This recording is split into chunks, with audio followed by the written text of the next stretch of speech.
Messi ഒരിക്കൽ കൂടി ലോകകപ്പിൽ മുത്തമിടുമെന്ന് പറയുകയാണ് CPM നേതാവ് ഇ.പി. ജയരാജൻ. ഫൈനലിൽ അർജന്റീനിയൻ മുന്നേറ്റമുണ്ടാകുമെന്നും അദ്ദേഹം പറയുന്നു. CPM കേന്ദ്ര കമ്മിറ്റി അംഗം ഇ.പി. ജയരാജന്റെ ഇഷ്ട കായിക വിനോദം ഫുട്ബോളാണ്. ഈ ലോകകപ്പ് നടക്കുമ്പോൾ സ്വാഭാവികമായും ഏതൊരു ഫുട്ബോൾ ആരാധകനും അവരുടെ ഇഷ്ടപ്പെട്ട കളിക്കാരുണ്ടാകും, ടീമുണ്ടാകും, മത്സരത്തിന്റെ ചില ആവേശങ്ങളെക്കുറിച്ച് പറയാനുണ്ടാവും. ജയരാജന്റെ ഏറ്റവും ഇഷ്ടപ്പെട്ട ടീം ഏതാണ്? എനിക്ക് തോന്നുന്നത് അർജന്റീന തന്നെ വിജയം കൈവരിക്കാൻ ഉള്ള സാധ്യതയാണ് കാണുന്നത്. അതിൽ മെസ്സി ഏറ്റവും മെച്ചപ്പെട്ട നിലയിൽ പെർഫോമൻസ് ഉണ്ട്.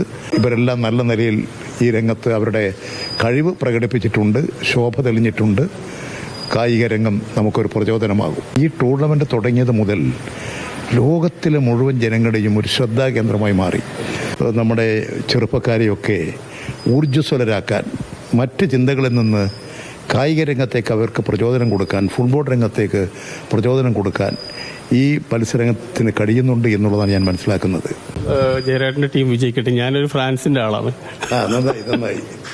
നിങ്ങളുടെ ടീം പക്ഷേ ഫൈനലിൽ ഇല്ലല്ലോ. ഇല്ല, തോറ്റു. അവിടെ അവർ ജയിക്കാൻ പോണില്ലല്ലേ? ഇല്ല. പിന്നെ ഇപ്പോൾ ലോകത്തിൽ കണ്ടുവരുന്ന ഈ തോറ്റ ടീമുകളെല്ലാം അതിലെ ആരാധകരെല്ലാം കൂടി അർജന്റീനയ്ക്കെതിരായി. ഇപ്പം ഞാൻ കഴിഞ്ഞ ദിവസം നമുക്കൊരു കൗതുകകരമായൊരു വാർത്ത കണ്ടത്, ഫുട്ബോളിൽ ഇങ്ങനെ മത്സരം കണ്ടുകൊണ്ടിരിക്കുകയാണ്. ഇംഗ്ലണ്ടും അർജന്റീനയും തമ്മിലുള്ള മത്സരം കണ്ടുകൊണ്ടിരിക്കുമ്പോൾ കറണ്ട് പോയപ്പോൾ ഈ കണ്ടുകൊണ്ടിരിക്കുന്ന യുവാക്കൾ ക്ഷുഭിതരായി പോയി ഇലക്ട്രിസിറ്റി ഓഫീസിൽ അക്രമം കാണിക്കുകയാണ്. അത്രമാത്രം ഇതിനകത്ത് ആവേശം കയറിയിരിക്കുകയാണ്. ഇങ്ങനെ ആവേശം കയറുമ്പോഴൊന്നും വഴിവിട്ട് പോകരുത്. ഏതായാലും അങ്ങനെയുള്ള അനുഭവങ്ങളുണ്ട്. അതൊക്കെ ഈ സ്പോർട്സ്മാൻ സ്പിരിറ്റ് എന്ന നിലയിൽ ഇതിനോട് വലിയ തരത്തിലുള്ള താല്പര്യമാണ് കേരള സമൂഹത്തിൽ കാണുന്നത്.